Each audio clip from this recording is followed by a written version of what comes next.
Tom Woods Show, episode 1958.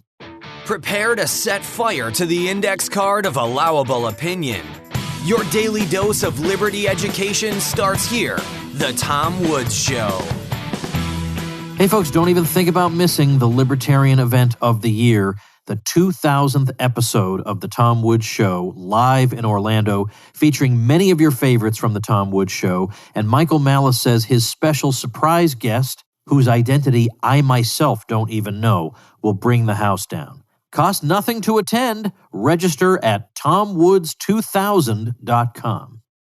Hi everybody, Tom Woods here. I've got something fun to share with you today, and that is an interview I did with Joshua Smith, who is an at-large member of the Libertarian National Committee, on his program, Break the Cycle. And I think I talked to him, maybe 6 weeks ago. So we're not talking about vaccine passports, whatever. Everything happened really fast. So the world is much different today than it was even then. But all the same, it's a great, fun conversation that spans a variety of topics. It does start off on a somewhat silly note because I made a comment on social media about Hawaiian shirts and also about men wearing shorts. And man, did I get a lot of pushback about that. So we joked a little bit about that at the beginning. But never fear, there'll be substantive content beyond that. But we all like funny things once in a while, goofy things. So, having said that, I hope you enjoy this. Mr. Dr. Tom Woods, how you doing today, sir? Doing well, Josh. What's going on? I can't complain. I'm hanging in there, man. So, we got to do it. We got to address Shirtgate first before we can move on. Where is this hate for Hawaiian shirts coming from, Tom? Well, first of all, I think I posted about it back on June 30th. It's now, July 14th? So it's been going on 2 weeks. And, when I look at my Facebook notifications and I see people are still responding to that, I think the thread is 2 weeks old. Let it go. Let it go.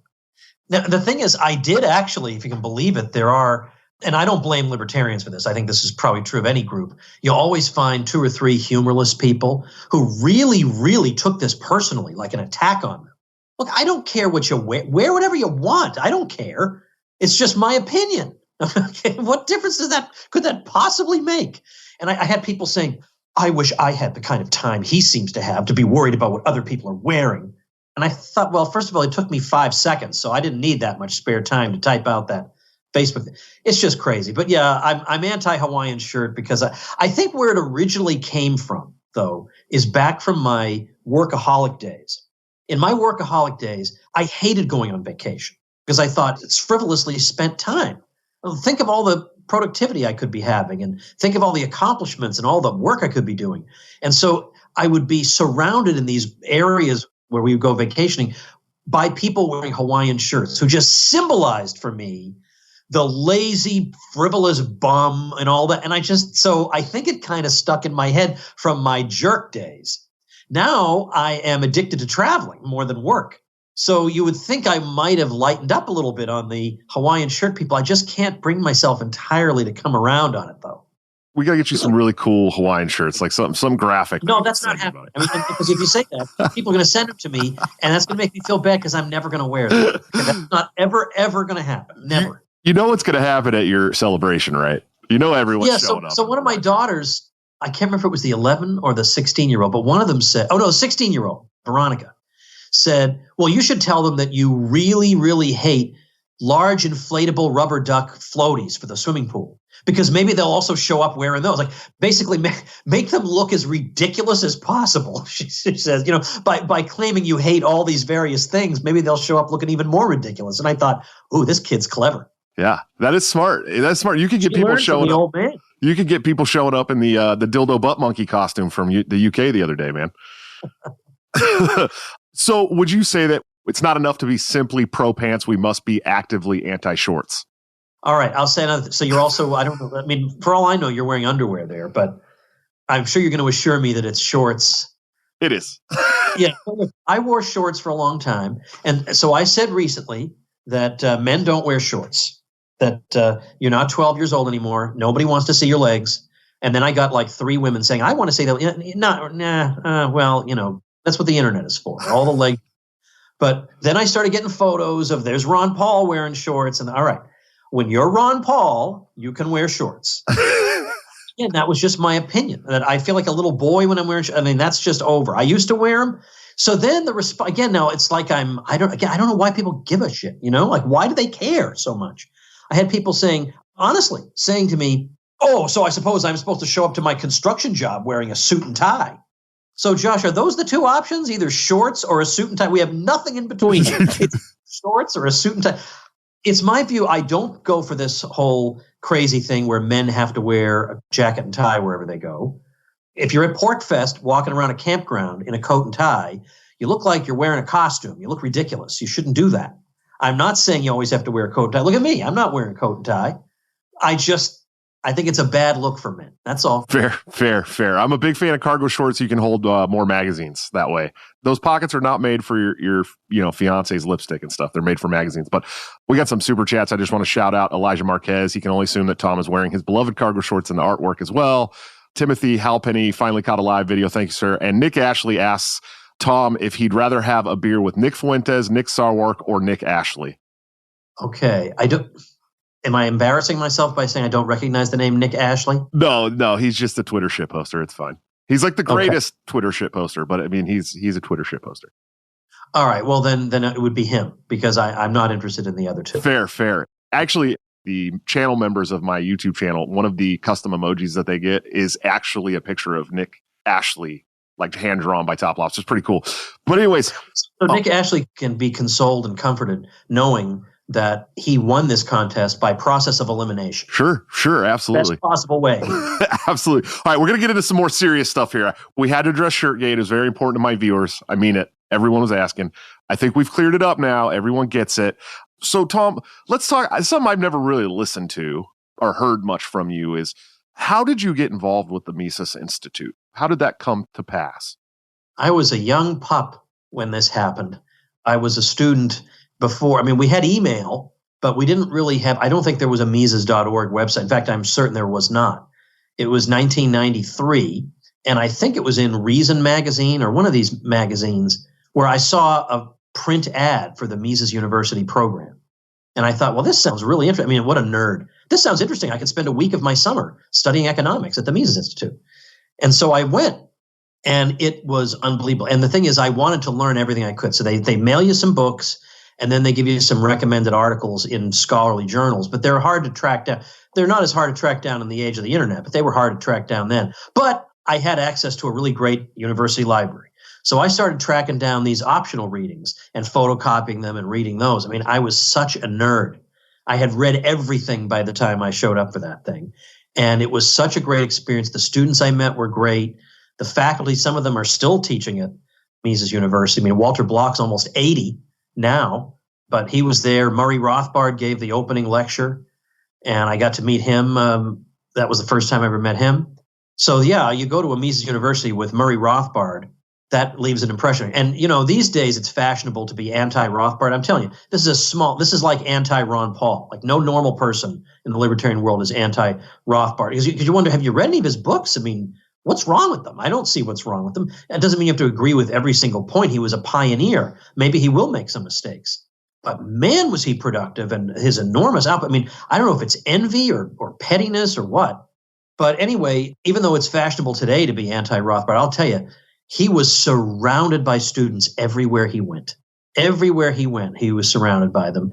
And Lou Rockwell tells the story from that year that sometimes Rothbard would be listening to you, and he would be in this posture, like he'd be doing this while he was thinking about what you were saying. And without realizing it, the other students all of a sudden, they were all kind of doing this, like not mocking him, but somehow it just seemed like the thing to do. So everybody was doing that. And he was the sort of guy who it would be 1:00 in the morning, and most of the faculty would be ready to go to bed. And he'd say, "Let's go to Denny's." I mean, come on, how could you not love that guy? I could see. So that was what my start was. And then before you know it, I was speaking at conferences and stuff. That's so cool. You got to hang out with all these guys. Man, Murray Rothbard. I mean, Murray Rothbard is really who brought me to the Mises Institute as well, and the ideas of Mises. I mean, if it wasn't for Rothbard, I may have never found Ludwig von Mises, or you, or for that matter. I mean, really, and I keep a couple of his books back here. Definitely For a New Liberty, Egalitarianism as a Revolt. Yeah, For a New Liberty is such a great primer on libertarianism. I mean, who could really dispute that? I don't understand. That's the book that opened the window that I could never close. That's what I say. Yeah. Before that, I had read Capitalism and Libertarianism by Milton Friedman, and I actually read The Road to Serfdom by F.A. Hayek prior to this, and then I read For a New Liberty, and it was like, that was it. Yeah, that's the one. Yeah, honestly, that's the one, more than those other books. Now I've tried to get through Human Action, 27 times, so... Yeah. But you should read Bob Murphy's book Choice instead. That'll give you all the human action you need. Yeah, it's like the condensed, like Bob Murphy version. Yeah, and that's what most normal people do need is that. Yeah, absolutely. So I do love some of Mises' idiosyncratic word choices. He did write Human Action in English. Sure. He had written some of his other books in German, but he came over to the U.S. and he wrote in English. And Henry Hazlitt, who of course wrote Economics of One Lesson, helped him to smooth out his English. But he uses these formulations that you so rarely hear other people use. Like he'll say, this myth was exploded when so-and-so. The word exploded to refer to refuting a myth is so awesome. I just love that. I try to sprinkle it into my prose here and there. But now these days, of course, you use the word exploded, you get put on a list. But in the old days, we understood he was being metaphorical. Sure. Yeah, and English definitely wasn't his first language. No, so it was a hard transition for him, of course. I think he was 59. Let's see, was he born in 81, came in 1940? Yeah, I guess he was 59 when he came to the U.S., and he had to start his career all over again. That's no easy feat, but he wound up being enormously productive even then. Sure. So one of my favorite stories from anybody at the Mises Institute came from Walter Block. One of the first interviews I ever did for any kind of media that I had ever done was when I was working for Think Liberty. This was way before you knew me, before I ran for chair the first time. And I had Walter Block on. Now, Walter doesn't have any social media, so I had to track him down through email, like normal people. And I did, and he was happy to oblige. He's a very nice guy. He's always willing to do cool stuff for people. And he talked to me about how when he was in college, he was very good friends with Bernie Sanders. And he was a socialist. And he went up to this luncheon with this lady that was a capitalist or whatever. And he went up and tried to debate her at the luncheon. And the guy pushed him aside. Hey, man, go read this book and come back later. And then he later, come to find out it was Ayn Rand. And he did read the book. And then he came around to where he is today, this Austro-libertarian. But what are some of your favorite stories about people at Mises? Do you got any good ones? Oh, geez, that's a good one. Well, they would. Well, yeah, I've got a story about Hans Hoppe. All right, because it's fashionable to dislike Hans Hoppe, and again, the people dislike Hans Hoppe, they've never read anything by him. Never, they read the 4 forbidden sentences or something, and I just can't stand people like that. Well, I heard third hand that there are these 4 forbidden sentences. Go jump in a lake, you anti-intellectual fool. You read Hans's book, The Economics and Ethics of Private Property, and it's just if that doesn't knock your socks off, I don't know.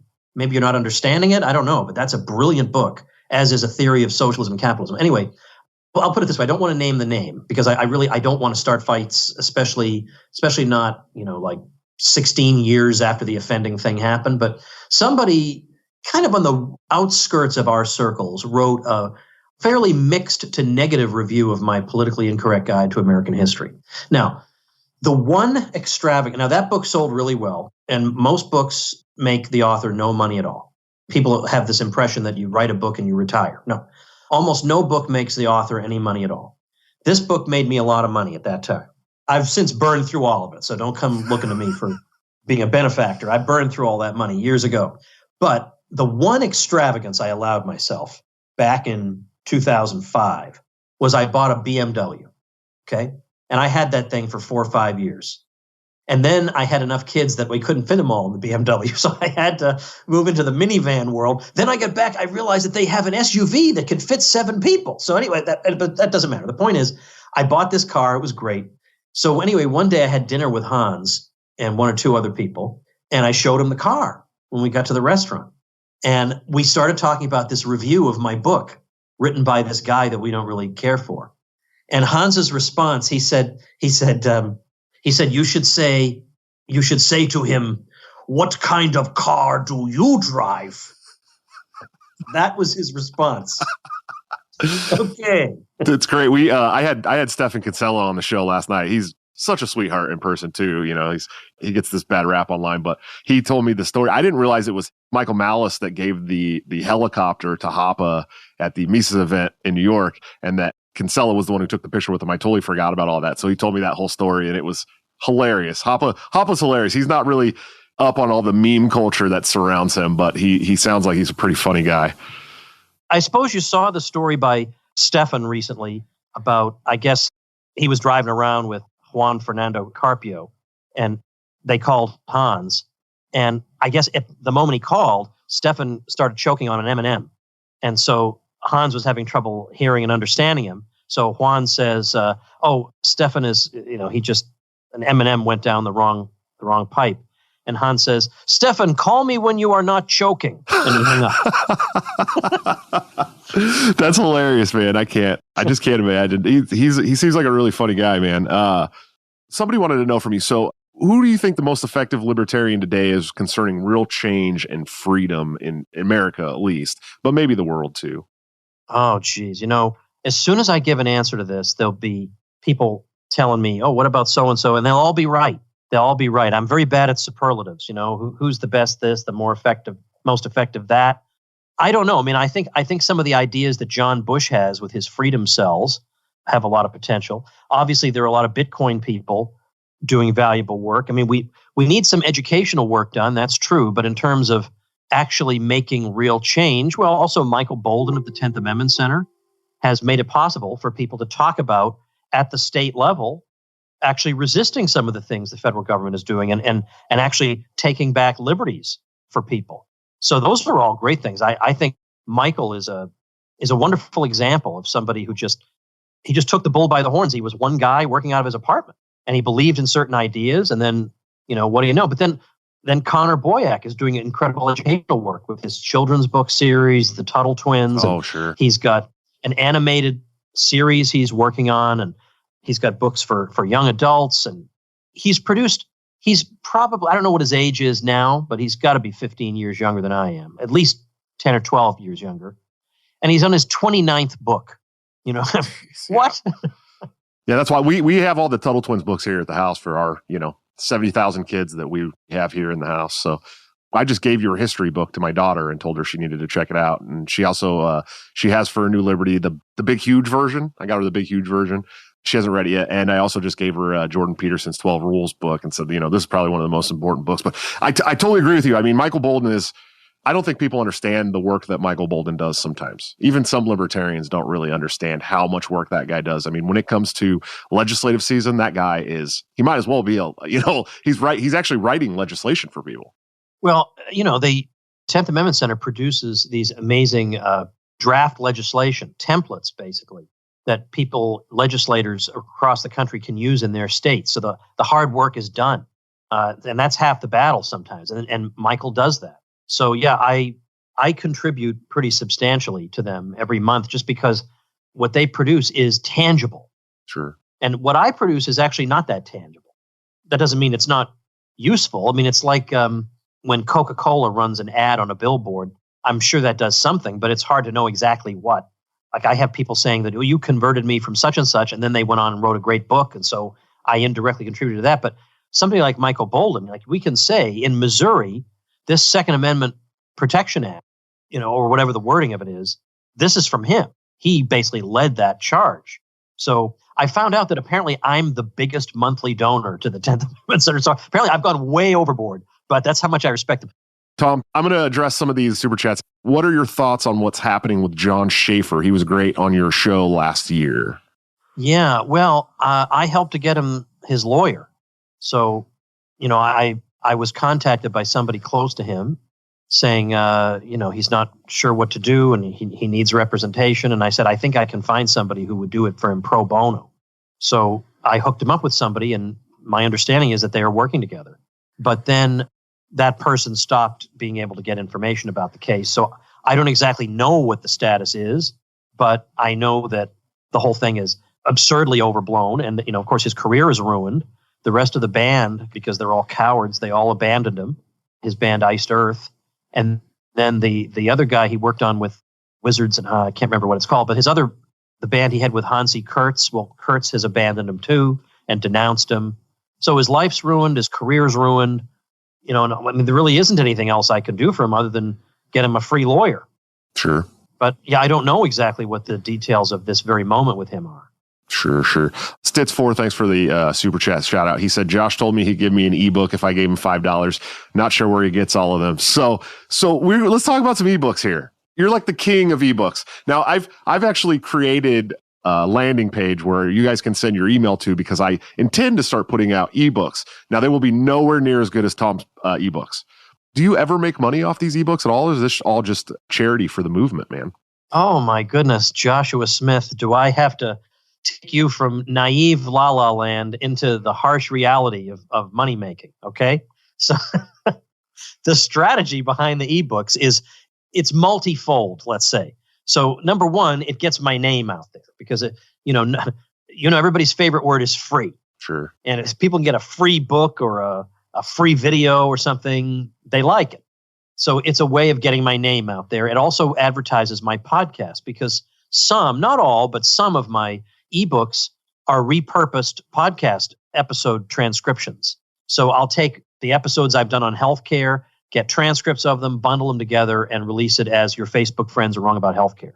So I already had those episodes, so it's not a huge amount of work just to compile the transcripts and make it into a book.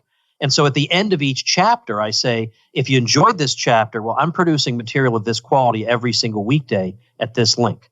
So it encourages people to sign up for the podcast. So that's the second thing. So number one is the name. Number two is the podcast. But number three, the real thing is the email list itself, because I think I put out a fairly decent newsletter. Now, this week, I've got a lot going on. I got Mises University next week. I got Freedom Fest where I'm speaking 4 times. Something's got to give here. So I don't think I only wrote to one of my 2 email lists today. But the idea of the email list, though, is this is how I follow up with people, because anybody who's interested in one of my ebooks would be interested in the other things that I have to offer, like Liberty Classroom, Sure. which teaches people history and economics, or like the Ron Paul homeschool curriculum, or anything like that, or who may want to support me and get the various benefits at my supporting listeners website. So once they get the ebook, they get on the mailing list. And then every weekday, I send them something really interesting that they feel compelled to open. And then at the end of that thing, I make a pitch for something. Or I send them to an episode of my show to get them used to listening to the show.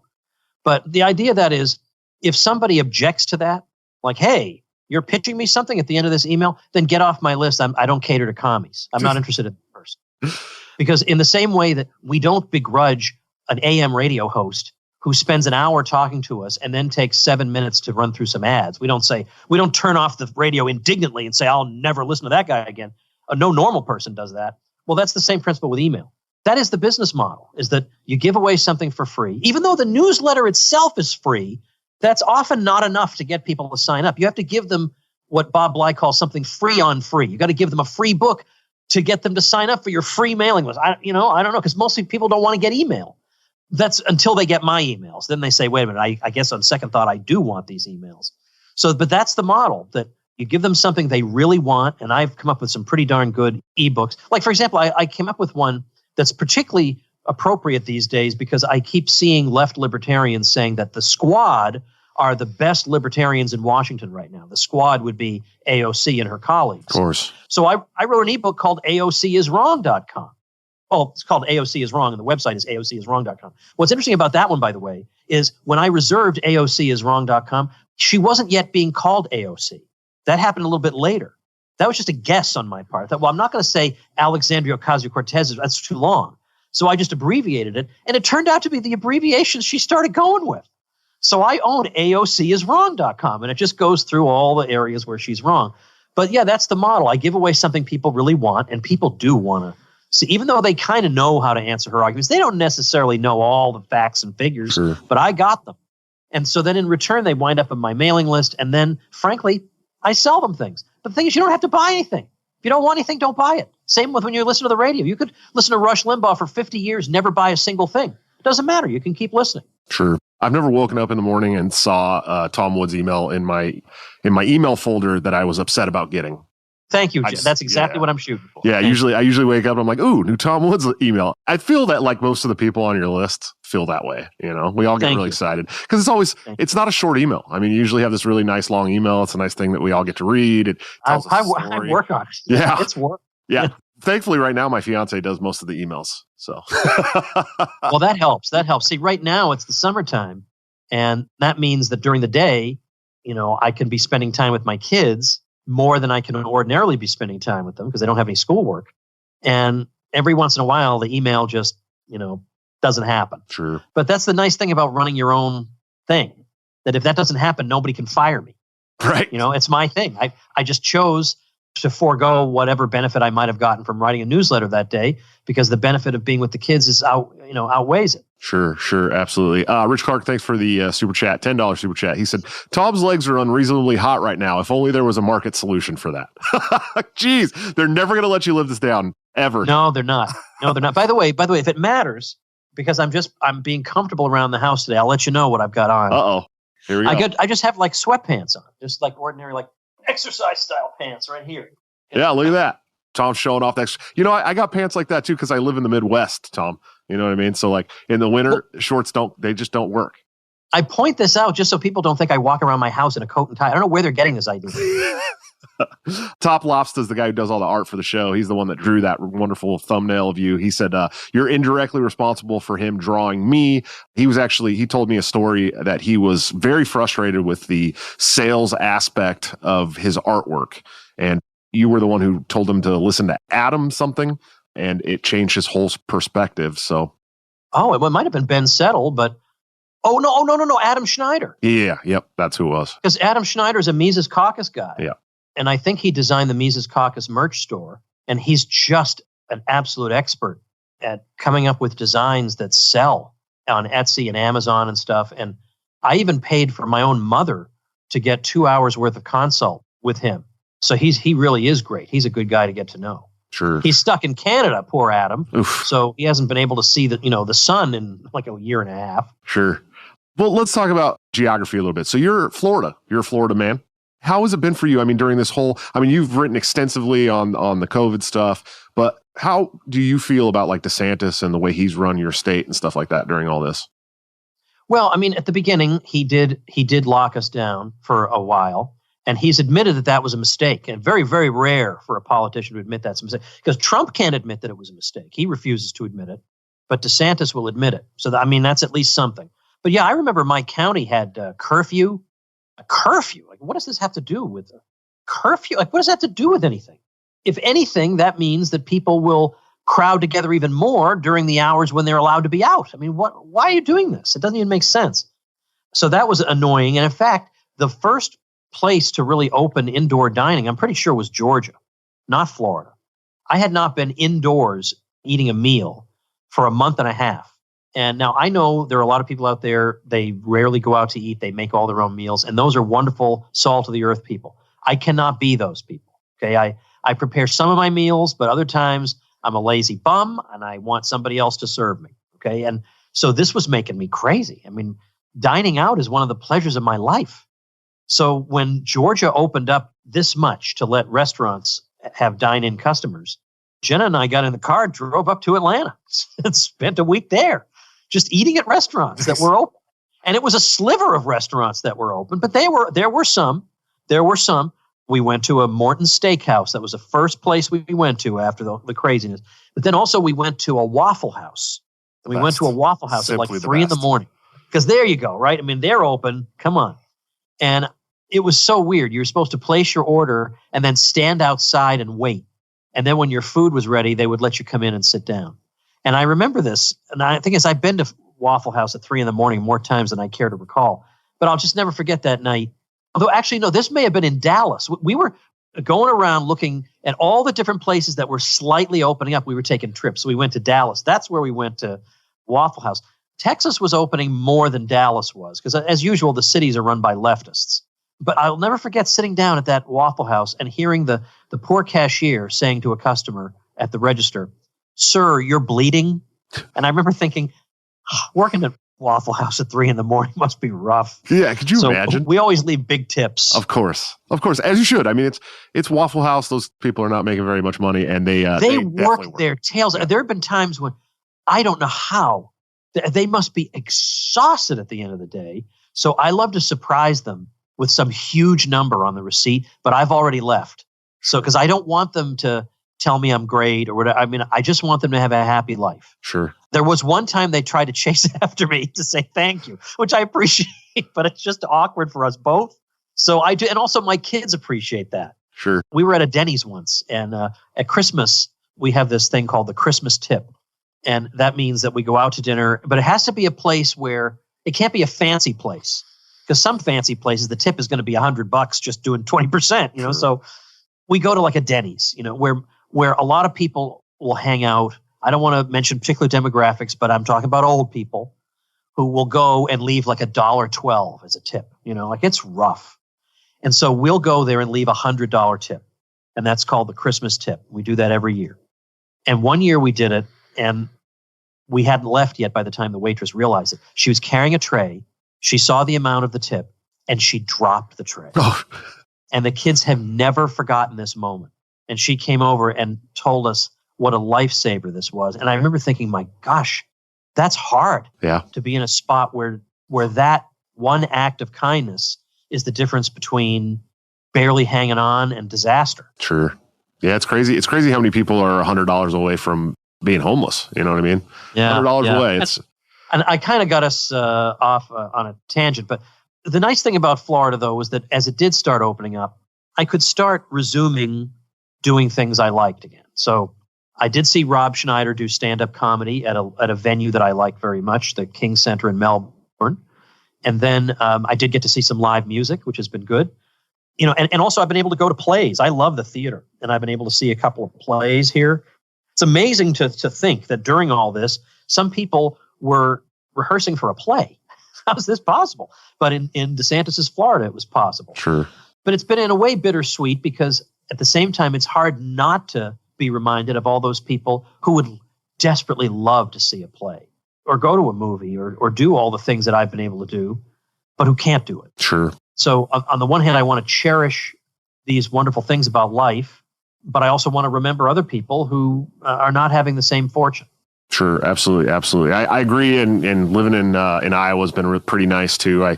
We had, like I said before, I think we were locked down. We weren't ever locked down, but our restaurants went to like 50% capacity. Basically, that's all that really happened. And that happened for 2.5 weeks. And then they stopped that. And then the governor made mask mandates illegal after like 31 days. And she refuses to do the COVID passports. And I had a state legislator from Iowa come and sit on the couch a couple weeks ago. He broke it all down really well. And so, that must be Jeff Shipley. It was Jeff Shipley. Yeah. He lives about 2 hours away from me, and he drove all the way up and had dinner with the family and then sat on the couch and did a live show with me. So. Great. Yeah, it was pretty cool. He's an interesting guy for sure. I've known him for a long time, and he still looks like he's 12 years old. He does. I don't know how he does it. I was surprised at how tall he was. He's as tall as me. I was like, man, I thought he was going to be much shorter. Filmmaker 58, thanks for the $4.99 super chat. He said, if Tom Woods knew Max Justice existed, I'd be happier. Culture precedes politics.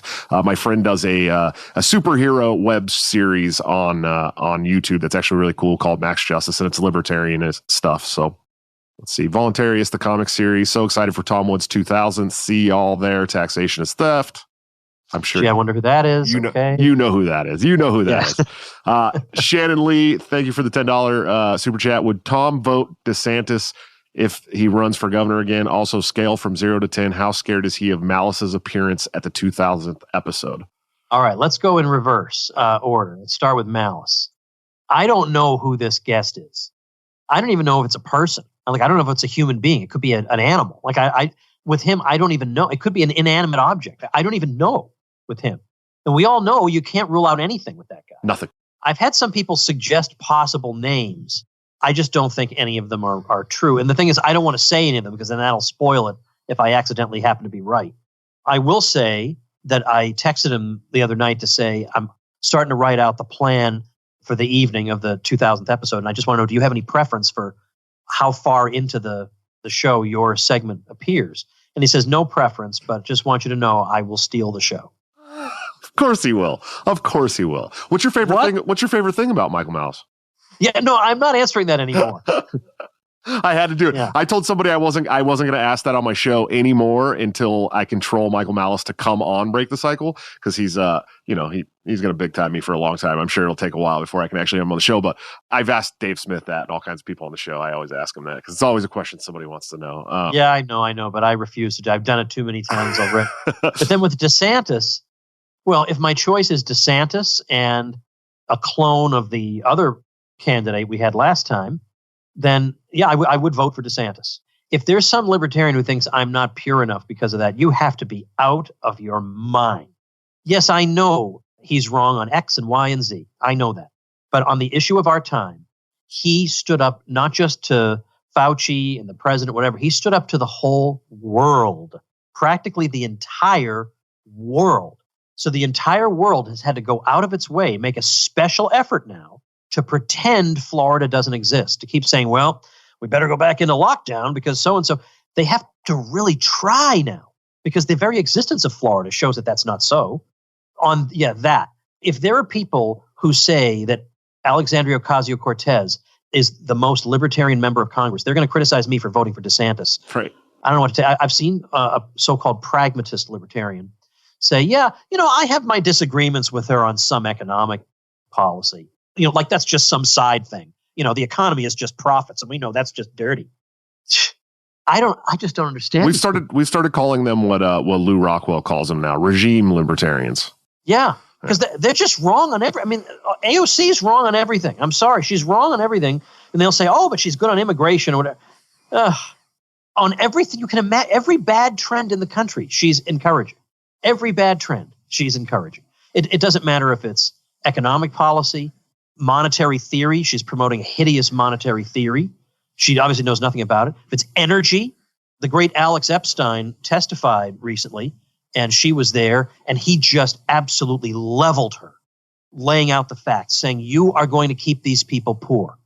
I thought we wanted to make them better off. You are clearly going to keep these people poor. So anyway, yeah, I don't care if these people think I'm impure for voting. Go jump in a lake. Yeah, I know there's a lady who's running against her in New York that is super brash, like ultra New York lady, like got the full New York accent and everything. And she's wild. She's the one that called Nancy Pelosi the C word. And I'm like, man, it'd be hilarious. It will never happen in New York, in her district, but it would be funny if she got beat. One's compliment. Thanks for the $5 super chat. Any book you would recommend on monetary policy, inflation? Have already read Hazlitt, but looking for something more in depth on the topic. Thanks, Tom. Well, for the book that's really going to give you the nuts and bolts of how it all works, because a lot of our material acts as if you already know the terminology, you already know what everything means. But a book that's really going to break it down is not out yet, but it's coming out soon. And that is Understanding Money Mechanics by Bob Murphy. So I would keep your eyes peeled for that if you really want to understand monetary policy and exactly how it works. Now, another book I would recommend, though, and you can read this one for free at the Mises Institute, is The Ethics of Money Production by Guido Hulsmann. The Ethics of Money Production. Now, even though it sounds like it's just a work of philosophy, there's a lot of economics in there. And Guido is a great economist. But he was also making moral arguments against unsound money. Now, you'll notice there are some quotations from popes and stuff in there. That's because he initially wrote it for the Acton Institute, and they didn't want to publish it. And I think because it's too radical and great. I like the Acton Institute, but they're not exactly edgy like Guido. So I found that to be a very helpful book, helping me understand kind of how the monetary system works, but also what's wrong with it, not just economically, but morally. True. So those are the two books I would recommend off the top of my head. So wait, Bob's book is already available online because it was serialized. They published one chapter periodically while he was writing it. So all the chapters can be found somewhere, but it's going to come out in a book really soon. Sure. Drywall, thanks for the $20 super chat. He says, Tom Wood's the man. You're always taking care of me, Drywall. I appreciate you. Shout out to Jordan Price for becoming a supporter of the channel. Man, it's so cool. Every time you become a supporter of the channel, you get a exclusive live stream after the show with every guest. But here's another one that I wanted to get into. I was going to talk a little bit about this with you anyway. So Level Zero, thanks for the $5 super chat. He says, so when does your Facebook Friends Are Wrong About Cuba come out? That's a great question. Also, what do you think is going to happen with Cuba? Well, the thing is, I think by the time I would get that out, it's not going to be hot anymore. So I don't think people will wind up seeing it. The thing is that those books, though, have kind of already been written. Umberto Fontova has a great book called Fidel that really tells the story. On the other hand, the benefit of my ebook would be that it's free. Sure. You don't have to buy it. So I could see doing that. It's just I don't have a huge amount of material on Cuba. But my episode 797, you may say, Woods, surely you have not memorized all 2,000 episodes. No, just yesterday I linked to it, so I happen to know. My episode 797 on Cuba, I think, has all the information you need, because it answers all the arguments you've heard a million times, like, oh, you're forgetting how bad the regime before Castro was, and look at all the progress they've made under Castro. But then what you've left out is, well, let's see, the numbers look good compared to like 100 years ago, but where were they compared to 50 years ago? So it's like, it reminds me of the old expression, how do you make a small fortune? Answer, you start with a large fortune and piss a lot of it away. Well, and likewise, Cuba was actually doing really well, according to a lot of metrics in the 1950s, such that even after Castro brings it down a couple of notches, it can still fool people into looking pretty good. But they don't realize that it's actually deteriorated from where it used to be. So all that stuff is in that episode. So I definitely would encourage people to do that. As for what's going to happen, I mean, who can say? There's no way to predict anything like this. And I don't have any real connections in the Cuban community. I mean, I know some people who are very interested in it, but I don't know what's likely to happen. And I don't know what the CIA's role is in this. Like, anytime I see protests, whether they're justified or not, I always wonder, does the CIA have a hand in this? And if so, what's their angle? Sure. I mean, they've let Cuba be itself for a long time. What's their angle here? So I don't know. I think there are too many wild cards to really say. But I think it's a great thing to see. And of course, it puts the lie to the idea that it's all just misunderstood and that the blockade is what has caused their economic difficulties. And that doesn't seem to be what the protesters are saying. No, and everybody here in the States would love to make it about, well, it's because they want the vaccines. I've actually heard this from people. They're protesting because they want the vaccines. No, they're protesting because they don't have any food. Yeah, I guarantee you these people are not even worried about COVID. No. Well, it wouldn't even dawn on them. No. That is a rich, privileged white man concern. Sure. Honestly. Absolutely. Shout out to Portal Gun Anarchy 2. If you could give a shout out to the End of the Damn Wars rally on Twitter, that would be awesome. We could use your support and anyone willing to attend. Shout out to anything in trying to end the wars. What about you, Tom? I don't know what this is, but I support it. Yeah. Anything that's trying to end the empire and the wars, I'm down. Yeah. Absolutely. And I just recorded with Scott Horton for tomorrow on Biden saying that the war in Afghanistan is coming to an end. And I wanted to know from Scott, for one thing, is this going to be one of these, they say they're ending it, but they're not really. But no, it looks authentic. And it looks like Biden, because I asked him, I said, why would Biden do this?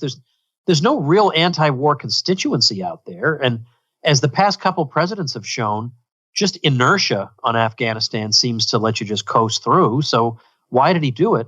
And Scott says, well, since at least 2009, it's been really clear that he's not really interested in propping up the regime in Kabul, and that he was saying things like that to Obama. Anyway, you can listen to the episode. But yeah, obviously, that's my number one issue.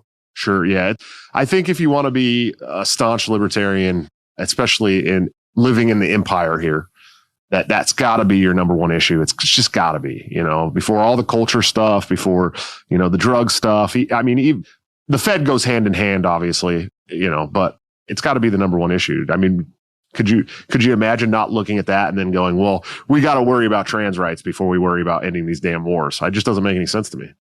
Yeah. I mean, and the people will say, but can't we do both? And you can, it's just that it never seems to be both. No. It's always just that one issue. Yeah. Like that's the only issue under the sun. And meanwhile, you have people who are, well, let's say way less privileged than anybody in the United States. I don't care what your characteristics are, way less privileged, who are getting their houses destroyed and their lives ruined and their kids' limbs blown off. And then to be worried, well, I want to make sure trans people can be part of that. No. Trans people should want to be conscientious objectors from this. True. They have the unique moral opportunity to say, as marginalized people ourselves, we refuse to be part of the American empire and drop bombs on these people. And that is a completely misplaced understanding of what equality is all about. The equality that we favor is not equality of raining down terror on vulnerable people around the world. They have this opportunity to stand up and say that. Yeah, it is great. And, women have had the opportunity to say that when it comes to combat, and they, it's like it's especially the male feminists pushing for it. No, women should be allowed to be in combat. It's like, no one should have to be in combat. No one. Yeah, exactly. Holy crap. That's the biggest super chat I've ever got. Rich Clark, thanks for the $100 super chat. My goodness. Yes, it's like the Christmas tip. Yeah, he gave me a Christmas tip, man. I appreciate it. I have 97 kids, so every time you guys super chat, it feeds another child. I appreciate it. Rich Clark said, thank you both for all you do. Love Tom. I'm a happy supporting listener. Everyone should join. Ask Tom to check his DMs on MeWe. I have a few domains I'd love to transfer for free to Tom in order to help combat disinfo and spread liberty. Pretty cool. Rich Clark. Thank you, sir. One's compliment. Thanks for the $5. He said, strongly considering moving down to Florida from Toronto, indoor dining gyms, etc. Still closed down up here. I've lost all hope in this country. I think a lot of Canadians are losing hope in their country, Tom. What do you think? Well, it's not, if by a lot we mean a majority, it's not that, sure, unfortunately. Sure. But there is a significant minority that's loud and angry. I just wish they could have their own society away from these crazy lunatics, honestly. Very sad and frustrating. And as I say, Adam Schneider is one of those people. And Adam Schneider, by the way, we were talking about him before as a guy who does print-on-demand stuff. He was actually in law enforcement. And he says that one of the things that got him out of that was that he just could not imagine enforcing all this crap on people. Sure. He couldn't do it anymore. I mean, you can rationalize being in law enforcement and being a libertarian. You can come up with different ways to make that work in your mind. But I guess this was just the final straw for him. Yeah, absolutely. Yeah, I think what Canada needs. Have you had Chris Sky on your show yet? I have not. Yeah, he's great. He's the guy who was walking around the Canadian airport without a mask on and no vaccine, and saying, you guys don't have to do this. Our Constitution allows us to not have to deal with all this crap. Just tell them no and go on your way. And then he got on all these talk shows and stuff. But he's actually like a bodybuilder. He's all tattooed up and stuff. He's pretty funny guy, man. You should check him out. He's got a big following now too. Trollertarian. Tom, thanks for being in the realm of inspirational libertarians and inspired me. Josh, don't say the R word. Oof. I said the R word on the Tower Power Gang Hour podcast last night or the night before. And it kind of set Facebook off that I said a word that has no meaning really anymore because it's not a clinical diagnosis anymore. So people got a little mad at me. You know which word I'm talking about. I'm not sure I do. It used to be a clinical diagnosis for a mental illness. Oh, of course. Okay. Yeah. I don't use that word. It is no longer, but it was a comedy podcast, and I just kind of let go, and it was fun. I felt that. That's okay. William Barger said, personal thanks, Josh, for talking to people from LPNH during the fiasco and going to the LNC with it. And personal thanks to Tom Woods for rigging PorkFest soapbox idol for me to win. Keep up the good work, guys. What did you do, Tom? That's not so. You just had the best rant. That was what made you win. Yeah, I mean, I actually knew a couple of the people personally. Sure. And I love Dennis Pratt. I mean, in my book, I wish Dennis could have won, but I totally disagreed with everything he said. So I just, in good conscience, couldn't let him win. So you picked the tall guy, huh? That's right. They just put the video of that up. Soapbox Idol. They just put it up. I'll have to check it out. I'm going to make it to PorkFest next year. There's no doubt about it. It'll be my first PorkFest, and I have to. Well, it's going to be. My wedding is at the same time, June 25th. Yeah. But honestly, like they got to cut me some slack here. I mean, there were just no other dates that worked, and I have a very limited number of available dates to do anything, and that was the one. So. Gotcha. Well, I'll find out who my real friends are. Yeah. Why can't you get married in the forest in New Hampshire, Tom? Yeah. That is so the opposite of me. Yeah, no shit. I'm a big fan of your fiance, though. I got to say, when we were having the baby, man, she really was, you both were really great to us. And we appreciate all the great things that the baby still has, all this. She kind of went all out on our baby registry for sure. And I appreciate you guys very much. Well, our pleasure. Jermaine Vincent, another $100 super chat. My goodness, received my Christmas tip. Thank you so much. Tom, you're coming on once a week from now on, okay? Rando person, thanks for the super chat. So, Tom, what's coming up next for you? We're coming up on an hour. Of course, we'll do the short exclusive stream after this, but what is next for Tom Woods? Well, the next thing is later this year, I'm launching my biggest, most important project yet. And you're the first person who's asked me a question that I can answer by telling them about it. And I hinted at it in one of my emails, and I hinted at it on one of my episodes. But it has to do with this, that it's great that we have all the books and articles and videos on all aspects of libertarianism, and I've contributed a chunk of those, so I'm in no way disparaging those. That's really all I can do. I have no other skills. This is it. So I'm not disparaging them. But I think a lot of people right now would say that the biggest problems they're facing in their lives have nothing to do with libertarianism. They just have to do with the fact that we're living in a society that can't stand the sight of us. How do you navigate a society like that? So educating your kids, how do you, what in heaven's name am I supposed to do? And how? Yeah, I know you can just say homeschooling, but that's difficult for some people. So what exactly are they supposed to do? Or, all right, now that I'm smart enough as a libertarian to know that my money is going to lose its value over time, so I can't just save dollar bills in a bank account, what am I supposed to do? I'm just doomed? What am I supposed to do? And then the answer you get from libertarians half the time is, oh, just buy gold. What? Like that's your answer? Or Bitcoin. That's a totally unsatisfying answer. So stuff like that. Or relationships, okay? Try navigating the dating scene these days. Good luck, okay? So we've got one problem after another. We have people feel like they live in communities where they feel like an alien, like no one understands them, or they're like an outcast if they express their ideas. I basically want to create something where every single month we learn something important about leading a fulfilling life, even in a world that hates us. So I'll bring the best education and homeschooling people on. I'll bring the best money people on. But people have an actual track record of knowing what they're talking about. In fact, I remember there was a guy in the first Ron Paul campaign. His name was Larry Lepard. And he had enough money that he was able to take out full-page ads in, I think, the USA Today and maybe other newspapers, where it was an open letter from the Founding Fathers about Ron Paul. And it was this mock open letter from the Founding Fathers saying that, look, you got to vote for Ron Paul. And he did that out of his own money. Okay, he's a Harvard grad, super smart. And his investment decisions were so good. And he would just share them with people. He wouldn't charge. He wouldn't have an investment newsletter that cost $1,000 a year. He would just openly and publicly share what his positions were and what moves he made every day so that other people could just do what he did. And he just had an uncanny track record with it. And then I don't remember exactly what regulation he was violating. He was told he was not allowed to do that. What? This guy is for free helping the world. And he was not allowed to do it anymore.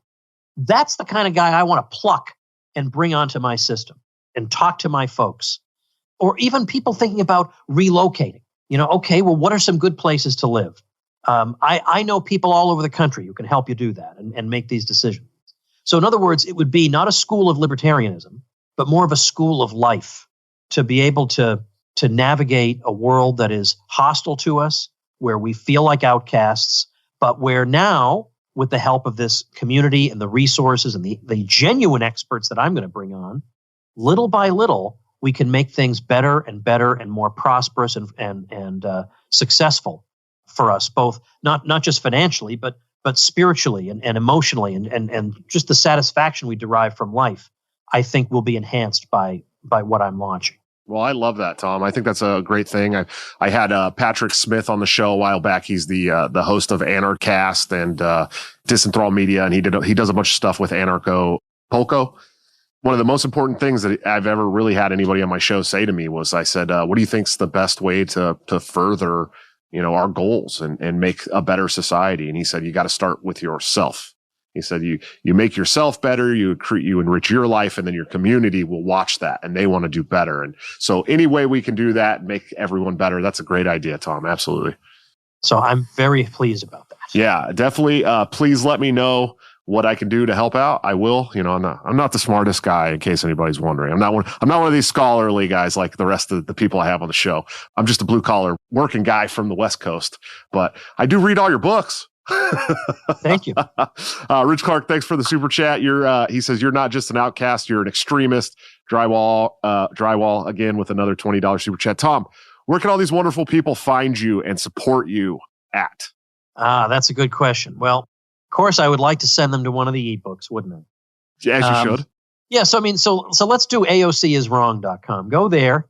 You get that great ebook, and then you'll start hearing from me. And if you hate hearing from me, it's just with one click, you'll never hear from me again.